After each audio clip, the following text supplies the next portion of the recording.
Is Daf Yomi is Kiddushin Daf Lamed Kiddushin Mem Kiddushin 40. We're going to start on the bottom of Lamed Tes on the base 39b, and this Daf Yomi is being the daf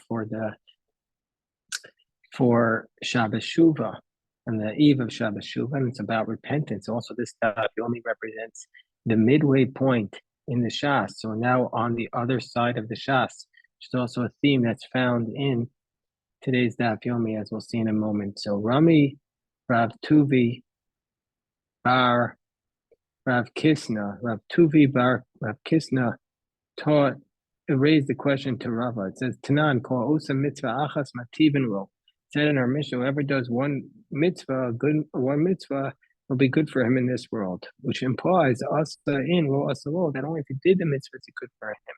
If he didn't do the mitzvah, he doesn't get the reward. But the Gemara says we have a contradiction. It says, we have a contradiction. What does the contradiction say? The contradiction tells us,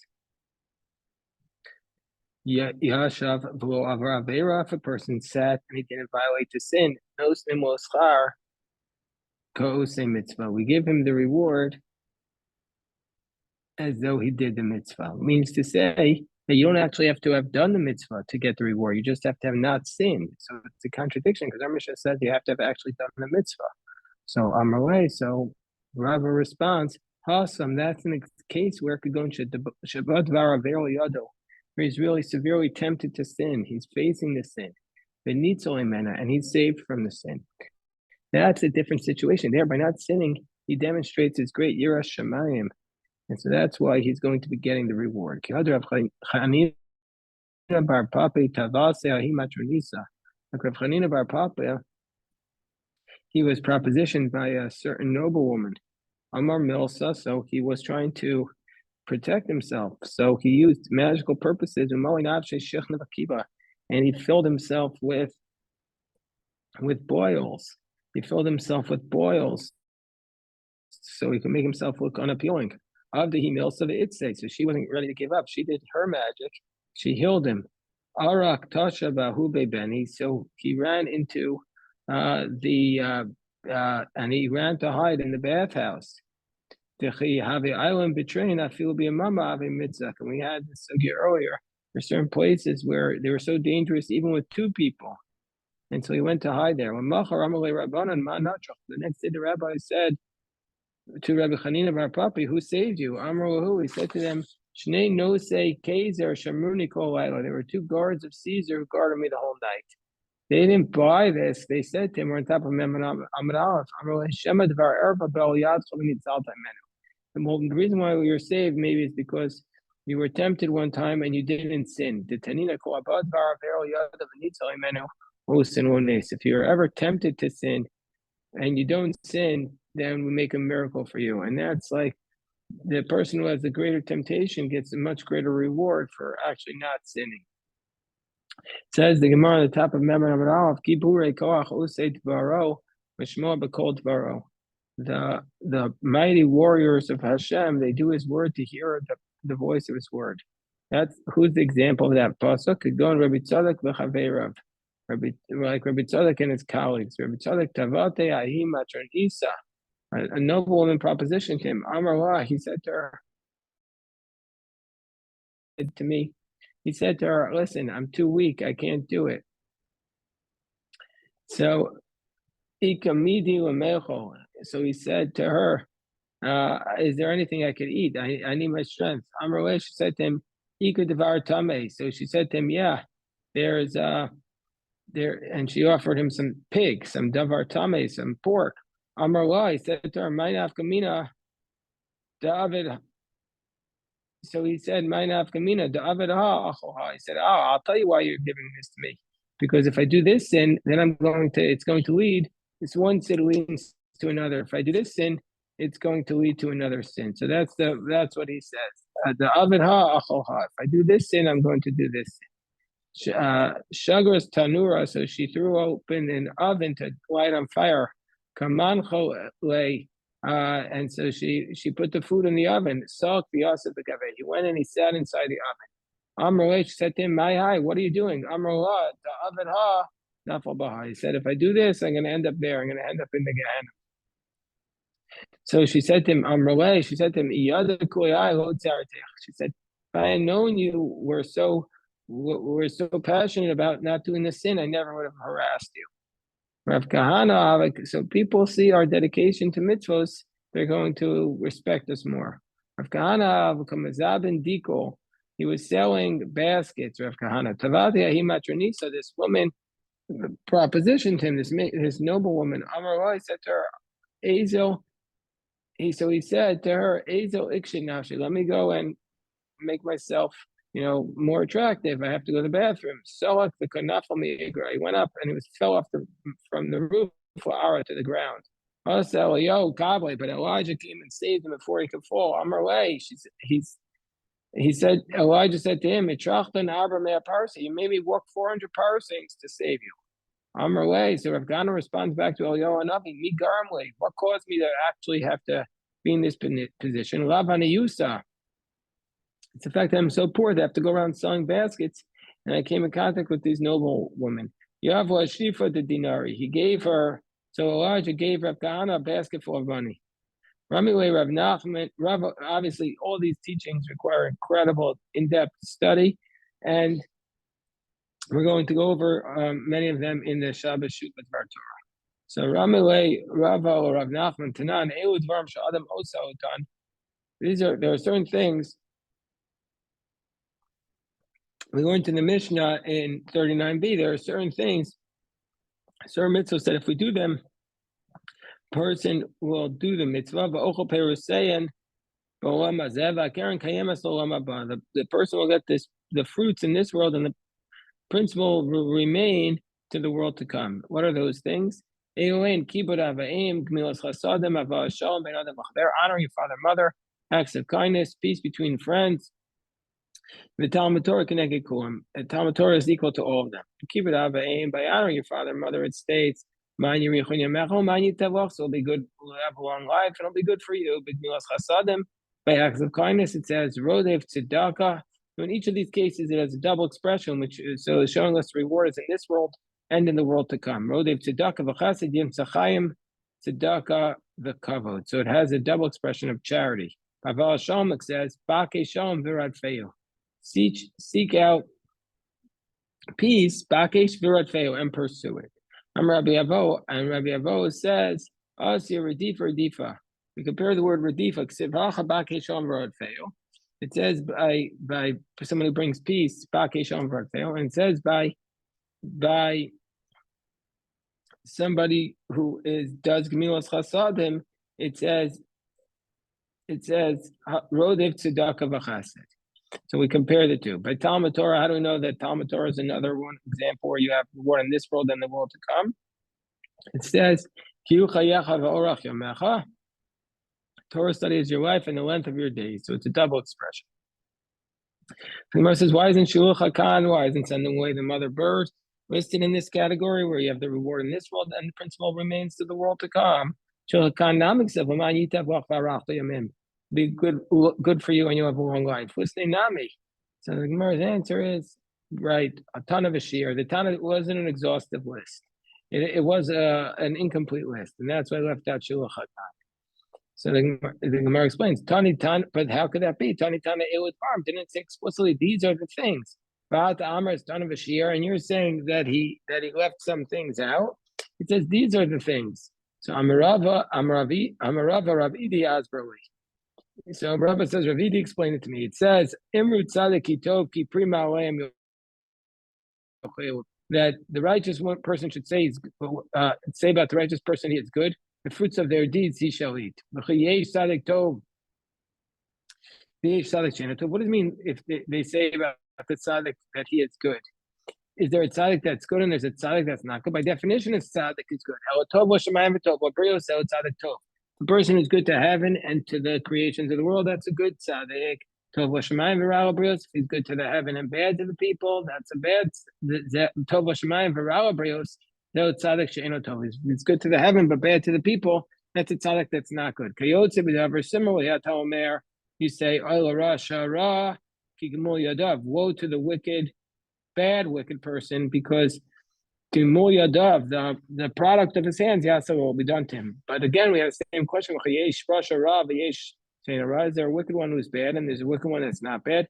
If somebody is bad to the heaven and bad to the people of the world, that's a tzaddik that's not good. He's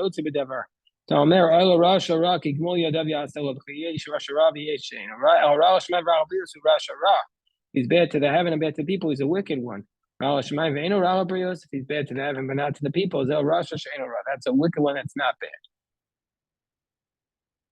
And so the upshot is that Shulach HaKan is not included in this list because it's only good for the heavens, but not good for the people. So then the Gemara says, "Haschus yesh la keren v'yesh la peres." The merit has principle and the fruits, as it states, "Imru tzadiki tov." But avera, sin, yesh la keren v'yesh la peres. The sin has the principle, but it doesn't have the fruits. As it's Ilo Rasha, Amani Mikayim ve'yochul mipri darkam motzehem yish.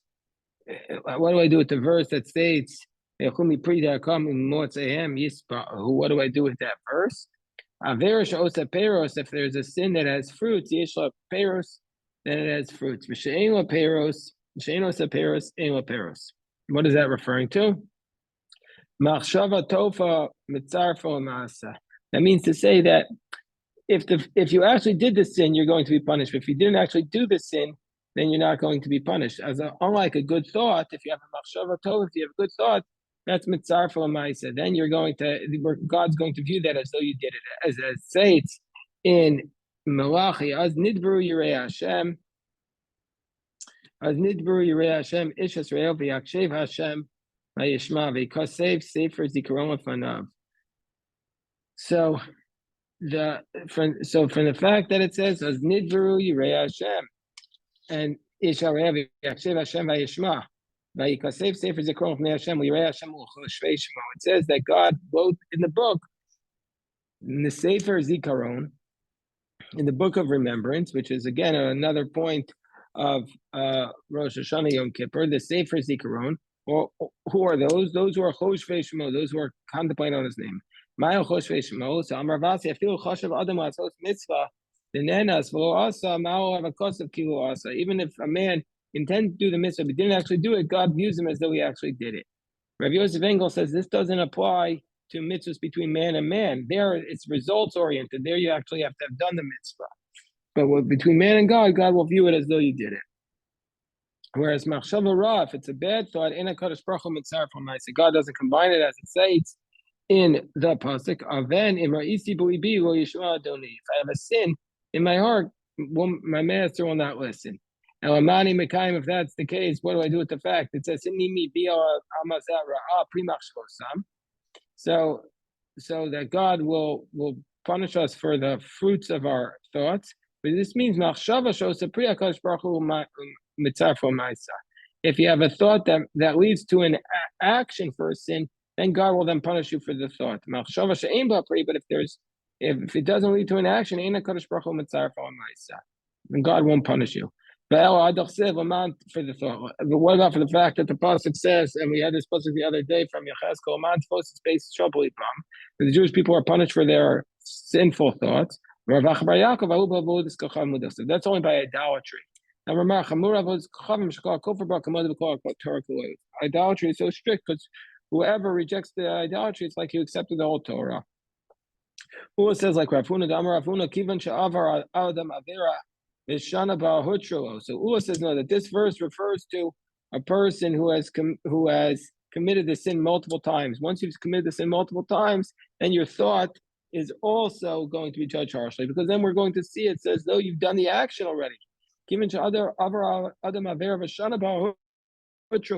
It becomes permitted to you once you've done it more than one time. When it says hutrolo, you think it's permitted. It says though in your mind as though it's permitted. Some say that the reason is because you think you're under duress at that point. You can't control yourself. So you might have thought, therefore, it's permitted. Better off for a person to do a sin in secret, rather than desecrating God's name in public, as it states.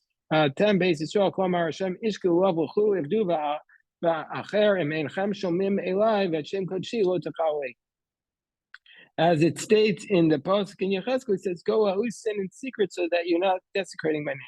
Amar Rabbi Eliyah Zaken, Imro Adam Sheyitchum Eskaber Love Rabbi Eliyah Zaken says if a person sees that his Yetzer is overcoming him, Yelchum Makom Sheimakirun, so he should go to a place where they don't recognize him. Yobal Shchor Mitkasa Shchor, he should dress in black, cover himself in black. V'Yasek Moshe Libel Chafetz, do whatever his heart desires. Don't desecrate God's name in public. Is this really the case? Whoever doesn't worry about the honor of his creator, it says, better off that he shouldn't have been existed. And what's an example of them? Rabbi says this: somebody who looks at the rainbow, he looks straight at God. Rabbi Yosef Omer over this refers to somebody who commits a sin in secret, because then you're showing you don't value God. So why would you say to commit the sin in secret? So the Gemara says, one is where you can control your temptation, and the other case is where you couldn't control it. If you can't control it, better off to do it in a place where you don't desecrate God's name. We don't. There's no credit given by desecration of God's name, whether intentional or purposeful. What does it mean? Not like you could pay it down on credit, meaning to say once you do the desecration of God's name, you get punished right away.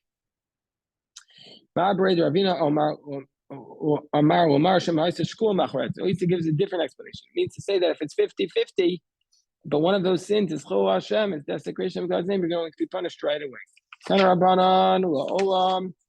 This is, like we said, this is the midway point. We're now in the second half of Shas, and this is the teaching on the second half of Shas. A person has to look at themselves as though they're half innocent and half guilty, or half guilty and half innocent. You do just even one mitzvah. Asharav, how fortunate. You put yourself on the side of the merit. You've done one sin. Woe to you, because you put yourself on the side of the demerit. It says, one sin can destroy a lot of good. Because if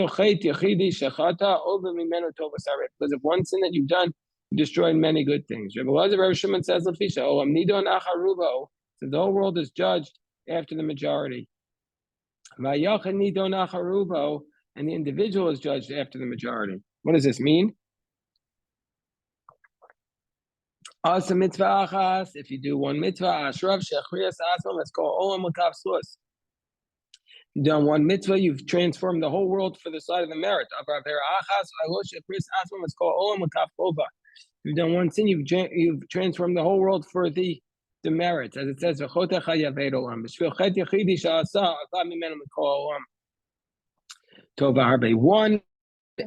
one sin and one good deed has the ability to transform the whole fate of the world. Every action we make has cosmic implications. Rabbi Shimon Yochai said, even if you're righteous your whole life, at the end of your life you rebelled,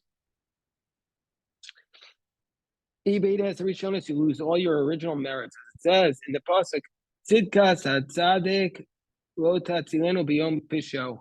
The righteousness of the tzaddik will not save him when he commits a sin. Even if he's wicked his whole life, and he sins at the end, then he will not have any. We're not going to remind him of his wickedness. If he was righteous his whole life, and at the end he sinned, we're not going to remind him of his wickedness because he's done tshuva. As it states, this is the power of tshuva. As it states, so the Gemara says, but wait, we don't understand why that works. Why, if he rebels at the end of his life, will we lose all the mitzvahs? At least look at him as 50-50. Why does he lose everything? Amar Reish Lakish. So Zak Reish Lakish. So Reish Lakish says, so we're talking about somebody who regrets the earlier ones. That's why he loses the merits. It says the Mishnah,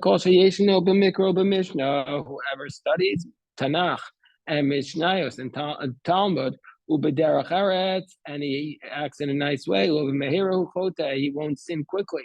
This was what will protect him from sinning. This 3-pound cord of Tanakh, Mishnah, Tanakh, Torah, or oral Torah, Torah Shabbat Peh, and also just acting the right way, as it states. So this is what we have. We have in our Yeshiva, we do the Daf Yomi every day. We do the Mishnah every day. We do Rashi every day on the Parsha, and we do Tanakh every day. You do these things and you act nicely, you won't sin quickly. As it states, the 3-bound cord will not easily be severed. But whoever doesn't have these things is not part of the Yishuv. He's destroying the world. He's not adding anything of value. What are tzaddikim compared to in this world? We went to a tree. The whole tree standing in the place of purity. And the branch leans over to the side of Tuma. Niktas nofo.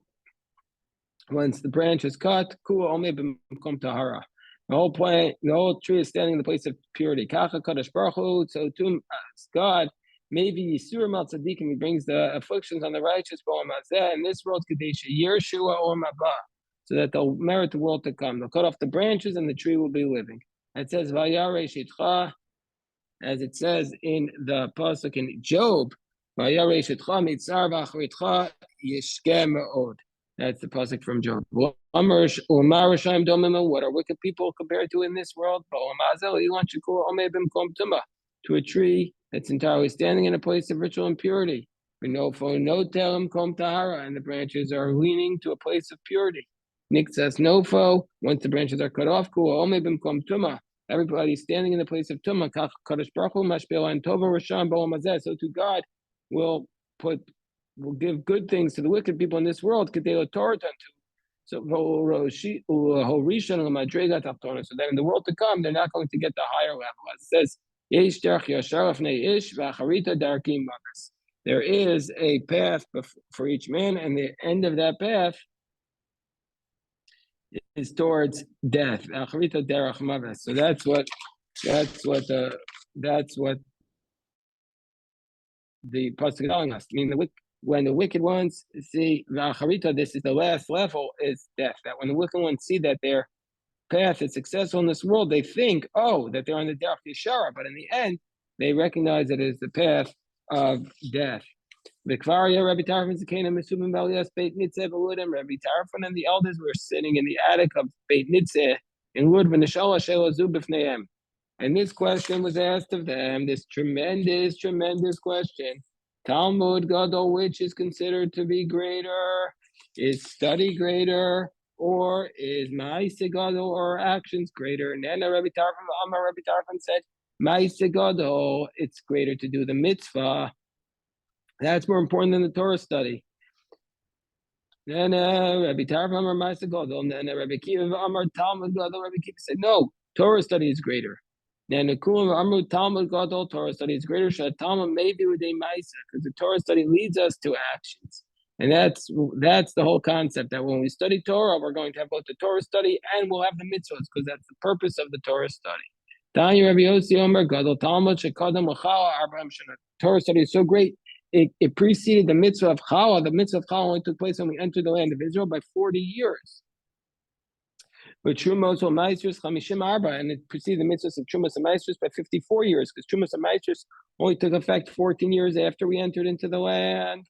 And with Shmitim, Shishim, V'achas, and then the sabbatical year by 61 years, because that only took effect 7 years after we conquered the land. And then L'Yovos, the Jubilee year, they took place only 50 years after 54 years after we left Egypt. And so therefore that should be 104. So the Gemara says, so why do we say Me'av Shalosh? Me'av Shalosh, Me'av Arban Havian? It should be 104 years. Gemara says, Kasavar Yovel Mitchilaso Mishamid. No, Jubilee year starts the sabbatical year at the beginning of the beginning of the year, not the end. So therefore, these are the position Mitchilas Hashana. So at the beginning of the year, Miyom Kippurim, on Yom Kippur, Avadim Niftarim, Rashi says the slaves are released and the fields go back.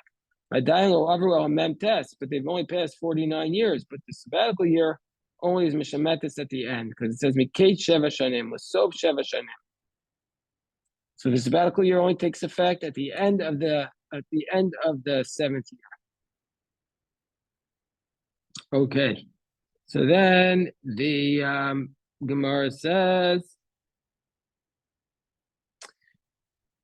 "Ukashem shalimud kodem just like the Torah study is more important than the mitzvahs. Kach dino kodem u'maisa. So too the dino, so too his judgment is going to come before the mitzvahs. Meaning to say, when we're judged in heaven, we judge your Torah study before we judge your mitzvahs. When a person is judged in heaven, the judgment is going to take place about Torah study. That's the question that we're going to be asked. The judgment a person is going to make in heaven is going to be on Torah study. As says Poter Mayim Reishis Madon. The first thing we're going to be asked is about Madon, is going to be about our Torah study. And Rashi says, Haporek al Torah Reishis Madon. That's going to be his judgment. Somebody who is abandoning the yoke of Torah, that'll be the first thing he's judged. Mayim is Torah. And then we say, and just like we're judged on it first, so too that's our reward first. As it states, and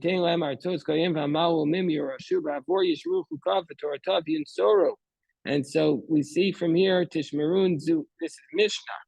So that's the first thing we're going to be rewarded for. The Tosfos asks, what do you mean we're being judged on our Torah study first? What about the Gemara in Shabbos, which says that when we bring a person in to the heaven, we say, did you engage in business faithfully? So Tosfos' answer is that that's what we ask him about first. But when we punish him, or we take punishment, that's for not studying Torah properly. Kavata itim b'Torah, did you establish a time for Torah study? Okay, so it says the Gemara calls She'enu Mikra Mishnah. Whoever doesn't study Mikra Mishnah is not part of the Yeshiva. Amar Rabbi Yochanan Apostle Aedis is disqualified for testimony. Someone eats in the marketplace like a dog. Some say it's disqualified for testimony. That's the lacha. Papa Ragzan will also be other old Ragzan. If a person gets angry easily, all he has is his anger. Adam Tovim, for a good person, Matimimoso. For a good person, we're going to make it tasty for him from the fruit of his actions. Whoever is not from the Bible, doesn't study Bible, Mishnah, or the ways of the world, then he's going to be lacking benefit in this world. It says Moshe Leitzim or Yoshav or Yeshev, Moshe Leitzim. Moshav Leitzim or Yoshav, Moshavo Meshav Leitzim. It means to say that since aside from Leitzanos, he has nothing to do. All right, we'll stop here with the recording. We'll go upstairs and do the slichos.